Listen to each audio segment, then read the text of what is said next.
मुझे इस बात की भी चिंता सता रही है कि टेक्नोलॉजी दूरियां कम करने के लिए आई, टेक्नोलॉजी सीमाएं समाप्त करने के लिए आई, लेकिन उसका दुष्परिणाम ये हुआ है कि एक ही घर में 6 लोग एक ही कमरे में बैठे हो, लेकिन दूरियां इतनी हो कि कल्पना ही नहीं कर सकते। क्यों? हर कोई टेक्नोलॉजी से कहीं और बिजी हो गया है। सामूहिकता भी एक संस्कार है, सामूहिकता एक शक्ति है। दूसरा मैंने कहा कि स्किल, क्या आपका मन नहीं करता है कि आप कुछ नया सीखें? आज स्पर्धा का युग है, एग्जामिनेशन में इतने डूबे हुए रहते हैं, उत्तम से उत्तम अंक पाने के लिए खप जाते हैं, खो जाते हैं। वैकेशन में भी कोई न कोई कोचिंग क्लास लगा रहता है, अगली एग्जाम की चिंता रहती है। कभी-कभी डर लगता है कि रोबोट तो नहीं हो रही हमारी युवा पीढ़ी, मशीन की तरह जिंदगी नहीं गुजार रही। दोस्तों, जीवन में बहुत कुछ बनने के सपने अच्छी बात है, कुछ कर गुजरने के इरादे अच्छी बात है और करना भी चाहिए। लेकिन ये भी देखिए कि अपने भीतर जो ह्यूमन एलिमेंट है वो तो कहीं कुंठित नहीं हो रहा है। हम मानवीय गुणों से कहीं दूर तो नहीं चले जा रहे हैं। स्किल डेवलपमेंट में इस पहलू पर थोड़ा बल दिया जा सकता है क्या?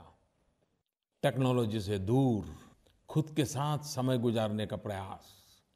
संगीत का कोई वाद्य सीख रहे हैं, कोई नई भाषा के 5-50 वाक्य सीख रहे हैं, तमिल हो, तेलुगु हो, असमिया हो, बांग्ला हो, मलयालम हो, गुजराती हो, मराठी हो, पंजाबी हो।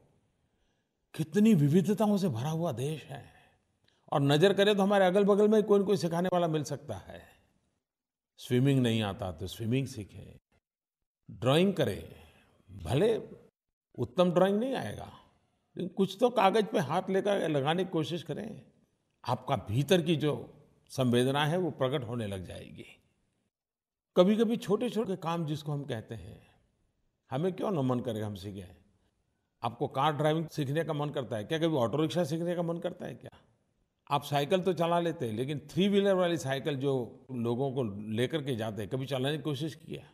आप देखिए ये सारे नए प्रयोग, ये स्किल ऐसी हैं, आपको आनंद भी देगी और जीवन को एक दायरे में जो बांध दिया है ना, उससे आपको बाहर निकाल देगी।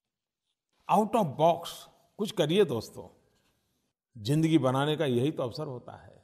और आप सोचते होंगे कि सारी एग्जाम समाप्त हो जाए, कैरियर के नए पड़ाव पर जाऊंगा तब सीखूंगा, तो वो तो मौका नहीं आएगा।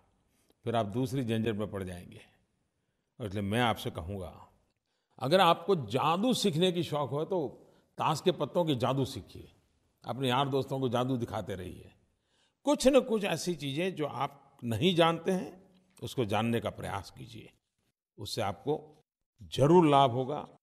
आपके भीतर की मानवीय शक्तियों को चेतना मिलेगी, विकास के लिए बहुत अच्छा अवसर बनेगा। मैं अपने अनुभव से कहता हूं, दुनिया को देखने से जितना सीखने समझने को मिलता है, जिसकी हम कल्पना नहीं कर सकते। नए-नए स्थान, नए-नए शहर, नए-नए नगर, नए-नए गांव, नए-नए इलाके। लेकिन जाने से पहले कहाँ जा रहे हैं उसका अभ्यास, और जाकर के एक जिज्ञासु की तरह उसे देखना, समझना, लोगों से चर्चा करना, उनसे पूछना, ये अगर प्रयास किया तो उस देखने का आनंद कुछ और होगा। आप जरूर कोशिश कीजिए और तय कीजिए, ट्रैवलिंग ज़्यादा न करें। एक स्थान पर जाकर के 3 दिन 4 दिन लगाइए, फिर दूसरे स्थान पर जाइए, वहाँ 3-4 दिन लगाइए। इससे आपको बहुत कुछ सीखने को मिलेगा।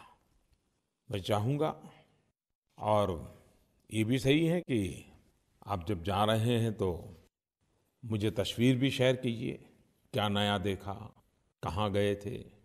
आप #इनक्रेडिबल इंडिया इसका उपयोग करके अपने इन अनुभवों को शेयर कीजिए।